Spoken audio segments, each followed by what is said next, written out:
मंत्री श्री जुएलराम जी, केंद्रीय जनजातीय कार्य राज्य मंत्री श्री दुर्गा दास उइके जी, सचिव जनजातीय कार्य विभाग श्री विभू नायर जी, विशिष्ट अतिथिगण, अधिकारीगण, गणमान्य अतिथिगण, देश के विभिन्न हिस्सों से आए हुए जनजातीय भाइयों और बहनों, आदि कर्मयोगी अभियान इस परिवर्तनकारी सोच के साथ शुरू किया गया है कि प्रत्येक आदिवासी गांव आत्मनिर्भर और स्वाभिमानी बने। इस अभियान के माध्यम से ये सुनिश्चित करना है कि राष्ट्र के विकास की यात्रा में आदिवासी समुदाय की भी भागीदारी हो और विकास का लाभ भी सभी आदिवासी क्षेत्रों और लोगों तक पहुंचे। मैं यहाँ आदिवासियों के चरित्र के बारे में मैं कहना चाहूँगी। आदिवासी जो सदियों से इस भारत में रहते हैं, लेकिन आदिवासी का चरित्र ऐसे है, आज हम देश आज़ादी के 75 वर्ष से ज़्यादा हो गया है, लेकिन आदिवासी अभी तक उसी जगह पे है जहाँ आदिम काल में थे, क्योंकि आदिवासी अपने स्वाभिमान से जीते हैं। आदिवासी कभी किसी को मांगते नहीं, अपने अंदर ही वो उनके ज़रूरत क्या है वो खोजते हैं और जानते हैं ये डेमोक्रेटिक कंट्री है और वोट देते हैं, लेकिन मांगना कभी सीखे नहीं। उनके गांव में रास्ता है कि नहीं, बिजली आया कि नहीं, जो भी सुविधाएं सरकारी द्वारा हो रहा है खुद सरकार दे रहे हैं उनके द्वार जाके तो ठीक है, नहीं दे रहे हैं तो भी वो भी ठीक है। इसीलिए आज हम उनके लिए स्वतंत्रता से सोचने को पड़ता है गवर्नमेंट को कि उनके लिए भी हम लोगों को सोचना है और उनको सिखाना है सोचने के लिए, खुद के लिए। आज बहुत सारे आदिवासी भाई बहन IAS IPS तो बन गए हैं, ये केवल गिनी चुनी है, बाकी ट्राइबल भाई बहन वहीं पे ही रहते हैं, खुद से अपनी जीविका अर्जन करते हैं, खुद से खाते पीते हैं, लेकिन मांगते नहीं। लेकिन गवर्नमेंट नहीं देते हैं, लेकिन किसी के पास पहुंच रहा है, किसी के पास नहीं। आज गवर्नमेंट उनको आवास योजना के लिए तहत उनके लिए भी व्यवस्था किए हैं, लेकिन बहुत सारी चीज़ें हैं वो हम बोल नहीं सकते,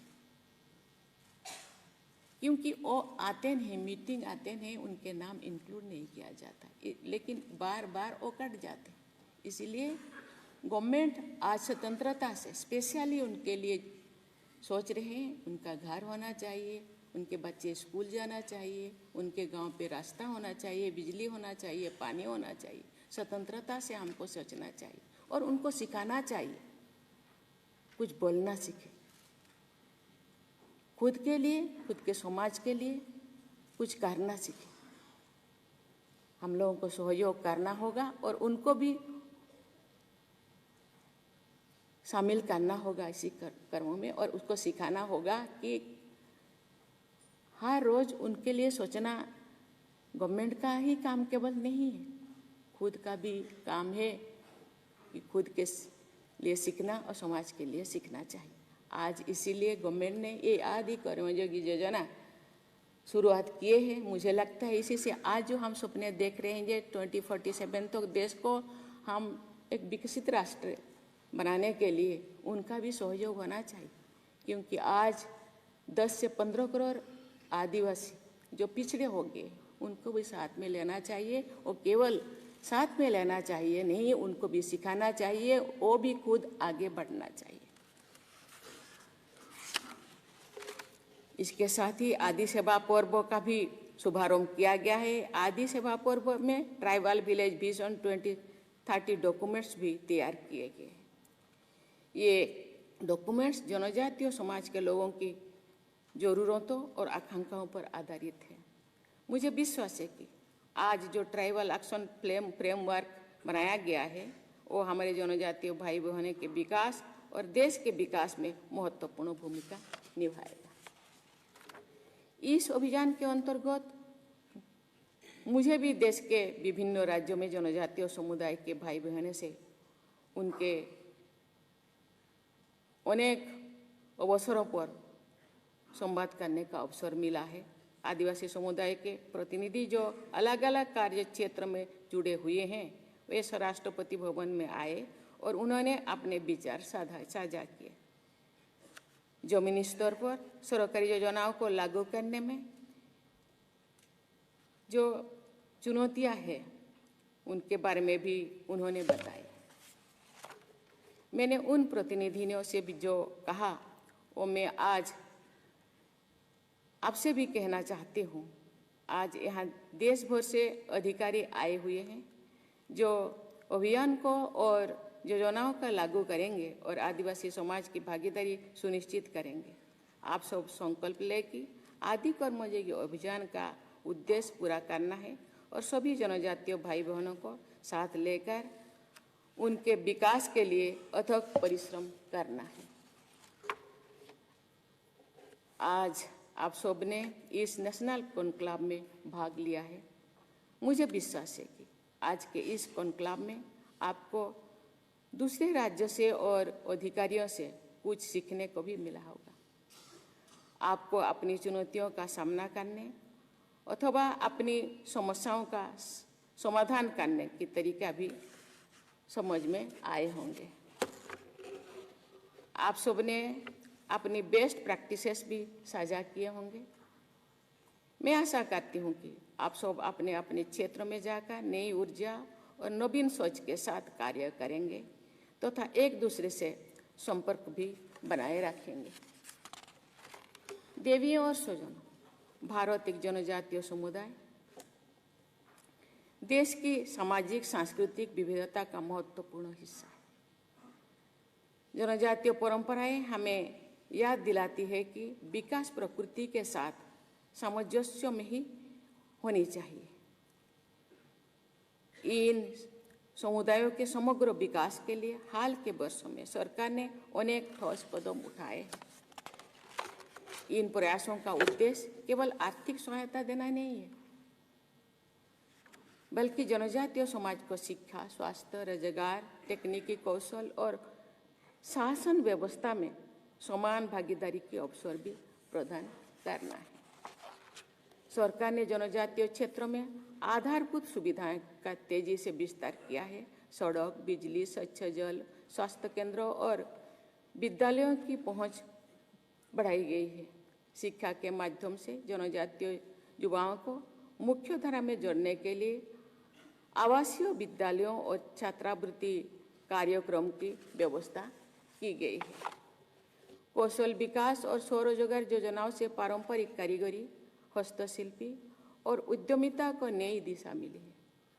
इन प्रयासों से न केवल आजीविका के साधन बढ़े हैं, बल्कि आत्मविश्वास और आत्मनिर्भरता की भावना भी मजबूत हुई है। देवियों और स्वजनों, आदि कर्मयोगी अभियान के द्वारा ग्राम सभाओं और समुदायों के नेतृत्व वाली संस्थाओं को सशक्त बनाने से जन भागीदारी की भावना को मजबूती मिली है। इस अभियान में हमारी आदिवासी समुदाय के ज्ञान और प्रकृति के प्रति प्रेम का सम्मान भी निहित है। देश भर में आदि सेवा केंद्र की स्थापना स्थानीय शासन को मजबूत करने की दिशा में एक महत्वपूर्ण कदम है। कि यहाँ 1500 से ज़्यादा जनजातीय ग्रुप से उनका भाषा, उनका रहन सहन, उनका संस्कृति, उनका बोलचाल अलग अलग है। इसीलिए उनके भाषा, संस्कृति आहिस्ता आहिस्ता विलुप्त हो रहा है। उनको संरक्षित करके रखना उनको भाषा संस्कृति को बचा के रखना हम सबका, देश का काम है। इसीलिए अभी का ये डिजिटल युग में उसी चीज़ को आसानी से हम संरक्षित कर सकते हैं और उनके संस्कृति को बचा सकते हैं। देवी और स्वजनों, आज का कॉन्क्लेव ये दर्शाता है कि जनजातीय समाज की सार्थक भागीदारी से राष्ट्रीय नीति को प्रभावित किया जा सकता है तथा योजनाओं को और बेहतर बनाया जा सकता है। मुझे विश्वास है कि आदि कर्मयोगी अभियान एवं PM जनमन, धरती व जनभागीदारी अभियान और धरती व जनजातीय ग्राम उत्कर्ष अभियान जैसे सभी अभियानों के माध्यम से जनजातीय समाज का कल्याण सुनिश्चित किया जा सकता है। हम विकसित भारत के लक्ष्यों की ओर बढ़ रहे हैं। इस यात्रा के दौरान हमें ये याद रखना है कि देश और समाज की वास्तविक प्रगति समाज के सभी वर्गों के विकास में निहित है। सामूहिक विकास, सर्वांगीण विकास करने के लिए भारत के पूर्व प्रधानमंत्री कहा करते थे, भारत एक जमीन का टुकड़ा नहीं जीता जागता राष्ट्र पुरुष है। राष्ट्र पुरुष के केवल फेस और हाथ को सुंदर दिखाने से नहीं होगा, सभी अंगों को, राष्ट्र पुरुष का सभी अंगों को ध्यान देना होगा, तो वो एक सुस्त भारत, सुस्त राष्ट्र पुरुष कहलाएंगे। हम विकसित भारत के लक्ष्यों की ओर बढ़ रहे हैं और इसी दिशा में हमको और बेहतरीन तरीके से काम करना होगा और निर्धारित इसको